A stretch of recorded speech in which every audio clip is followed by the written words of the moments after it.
कम शब्दों में, कम जीवन में, कम तरीके से कपड़े लेकर के भी हम अपना एक जीवन जी सकते हैं। परिग्रह परिमाण कोई व्रत होता है, आचार्य जी ने शाब्दिक भाषा में नहीं समझाया, उन्होंने व्यवहारिक प्रैक्टिकल करके बोलते हैं गुरुजी कि अपन ऐसा करके भी जीवन को बहुत अच्छे से जिया जा सकता है। आपको लगता है कि आप जिया जा सकता है? आपके साथ तो क्या बताएं, बता दें क्या? चलो बता देते हैं। कमरे में कपड़ा रखने के लिए अलमारी कम पड़ गई, इतना कपड़ा है घर के अंदर। एक अलमारी में शादी हुई थी तो एक अलमारी गिफ्ट में मिली होगी, दी होगी, है ना? रजाई गद्दा तकिया मेरे बाबुल ने दिया, मिला होगा। उसके साथ एक अलमारी मिली होगी, वो अलमारी में ठूस ठूस के कपड़े भरे होंगे, कपड़े में रखने की जगह खत्म हो गई। फिर एक दिन श्रीमान जी से कहा होगा, सुनो एक अलमारी और ले आओ, सामान कम पड़ता है। दूसरी ला करके भर दी, उसके बाद रहाई थोड़ी पड़ी होगी, एक अलमारी और भरी होगी तुम लोगों ने। तीन अलमारी तो मैं मानता हूं कि कम से कम कपड़े की हाउस पैक मिलेगी। ऐसी ऐसी साड़ियां हैं, ये 15,000 की कांजीवरम से लाए थे, ये चंदेरी से लाए थे, ये टसर सिल्क है, ये कोसा सिल्क है। पहनना 2 ही धोतियां हैं 800 रुपये वाली। क्या पहन, घर के अंदर क्या पहनना पड़ता है? अच्छा बताओ, घर के अंदर क्या पहनते हो? घर के अंदर माँ बहनों के रूल्स फिक्स होते हैं। 2 साड़ी ले ली, आज ये कल ये, आज ये कल ये, आज ये कल ये, लेकिन 3 अलमारी भरी पड़ी हैं, वो किसी के काम नहीं आ रही। परिग्रह परिमाण का एक व्रत ले लो। आचार्य जी कहते हैं, हम लोगों से, मैं आपसे कहता हूं, ये नियमित कर लो, हम 50 साड़ी से ऊपर नहीं रखेंगे। उससे क्या होगा? आपके हैं 2-4 के होंगे। अभी तो दुनिया बहुत लंबी है, ज़्यादा लोग सुन रहे हैं। ये जितनी जनता बैठी है, इसके अलावा 3 लाख जनता बाहर भी है जो इस प्रवचन को सुनती है। सिर्फ उद्बोधन आपके लिए नहीं है, बाहर वाली जनता के लिए भी रहता है, इसको भी समझना है।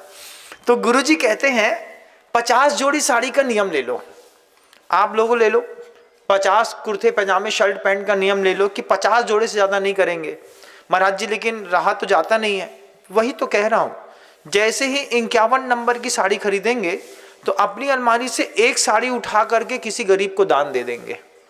जैसे ही एक साड़ी उठा करके गरीब को दान दे देंगे तो उसका भी भला होगा, उसकी भी समस्याएं सुलझेंगी और आपकी भी समस्याएं सुलझेंगी। आपके परिग्रह परिमाण का व्रत अच्छे से पलेगा और आपके परिग्रह के कारण किसी के जीवन में भी सौंदर्य विकसित होगा। ठंडी आ गई, ठंडी आने पर पुराना जीन्स पड़ा होगा, आपकी स्वेटर्स पड़ी होंगी, आप नया जैकेट खरीदने की सोच रहे होंगे, इस बार फलानी कंपनी का एक नया जैकेट खरीदना है।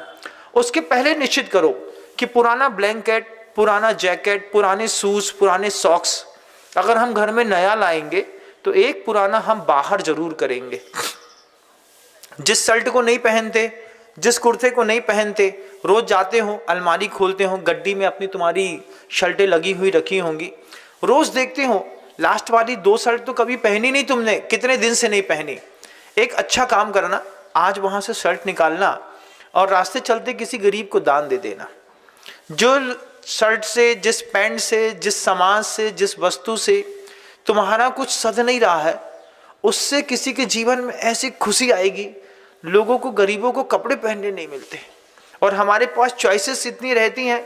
आपके पास चॉइस है, सामने वाले के पास चांस है, किसी ने दिया और हम उससे समृद्ध हो गए। ये परिग्रह परिमाण का जो व्रत है, ये जीवन में, गृहस्थों के जीवन में बहुत सौंदर्य विकसित करता है। शूज की अलमारी देखिए कितना सारा भरा पड़ा होगा, है ना? 6, 7, 8, 10 जोड़ी जूता, 10 जोड़ी सैंडल मिलेगी, फिर वो घर के अंदर के पहनने वाली चप्पलें अलग मिलेंगी, फिर वो मोजे अलग मिलेंगे मखमल वाले, जो घर के अंदर अभी ठंडी आ गई है ना तो मार्बल ठंडाता है, तो फिर मखमल वाला वो जूती रहती है, जैसे वहाँ पे मलमल की जूती बनवाई गई थी ऐसी आपकी भी होगी। लेकिन इतना तो निश्चित करो कि जो चीज़ का हम उपयोग नहीं कर पा रहे हैं, उस चीज़ का संग्रह करने से क्या होता है। घर में एक जगह ऐसी होगी जहाँ पे 2-4 बोरी जूते चप्पल रखे होंगे। इतना ऐसी आसक्ति है जैन समाज के अंदर, कई लोगों के घरों में। पुरानी चप्पल है, ए भाई फेंको नहीं, उसे डाल दो, अब उसे पड़ी है, पड़ी है, पड़ी है, पड़ी है, ना हम खाएंगे ना खाने देंगे। कितने अच्छे लोग हैं आप, ना हम पहनेंगे ना पहनने देंगे। लेकिन आचार्य भगवंत हमेशा कहते रहे कि एक सौंदर्य अपने जीवन का थोड़ा सा ऐसा भी विकसित करो कि जिस सौंदर्य के कारण दूसरे के घर में भी खुशियां मिले। जग जीवन दूसरों की भी समस्याओं का समाधान, उसको दिल से समझो। रास्ते में कोई भिखारी है, वो घूम रहा है, कितना तेज कर्म का उदय है उसका, उसके तेज कर्म के उदय में क्या हम कुछ निमित्त भी नहीं बनेंगे? बिल्कुल बनेंगे। हमारे सामने अगर कहीं भी भोजनशाला खुलती है और 6 लोग मिलते हैं तो हम सबसे पहले कहते हैं, हमारे निस्वार्थ सागर जी इस बारे में बिल्कुल अपडेट है कि भैया भले ही खिचड़ी, लेकिन पहले उसका पेट भरो, तुम लोग तो अपना खा लोगे, वो कैसे भरेगा? उसकी सेवा करो, उसको दो। ये करुणा दान भी जिंदगी में अच्छा रंग भरता है। इस करुणा दान से भी शासन की प्रभावना होती है। इस करुणा दान के कारण ही आपके घर के अंदर धर्म की स्थिरता बनती है।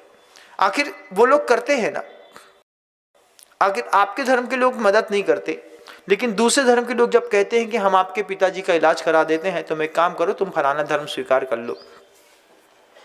आपके मोहल्ले का व्यक्ति है, समाज के अध्यक्ष के पास आकर के पैसा मांग रहा होगा, भैया हमारी लड़कियों की फीस भरने हैं, हमारे पास पैसा नहीं है, थोड़ी सी पैसा मिल जाते तो। अरे यार देखो यार बर्थडे, हमारे पास पैसा नहीं है, तुम एक काम करो, जो 500 रुपये पकड़ लो, भैया 40,000 की फीस है, 500 रुपये में क्या हुई है, अब जाओ दूसरे से बोलो।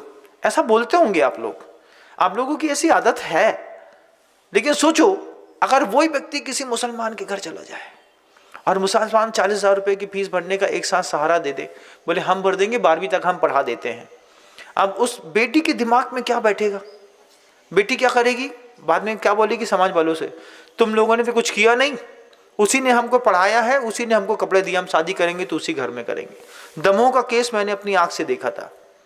समाज के लोगों ने मेहनत नहीं करी और पिता को हार्ट अटैक आया था और दूसरी मेजॉरिटी के लोगों ने उसकी मदद कर दी। उस लड़की ने चला करके उसकी मेजॉरिटी में शादी करी। बोले जब तुम लोग के यहाँ दया नहीं है, तुम लोग के यहाँ करुणा नहीं है, तुम लोगों के यहाँ इतना भी व्यवहार नहीं है कि हमारे घर के अंदर कोई मर रहा है और हम उसको कुछ दे पाए, तो इस समाज में रहने से क्या मतलब है? वो ऐसी बात कह करके उसने बकायदा कार्ड छापा और बकायदा उसके धर्म का पालन करके वहां पर रह रही है। दर्द होता है कि नहीं होता है? क्या होना चाहिए? दोस्तों, अगर आपको मेरी वीडियो अच्छी लगती है तो प्लीज मेरे चैनल को लाइक करें, शेयर करें, सब्सक्राइब करें। इसी तरह से अपना प्यार देते रहें। Thank you.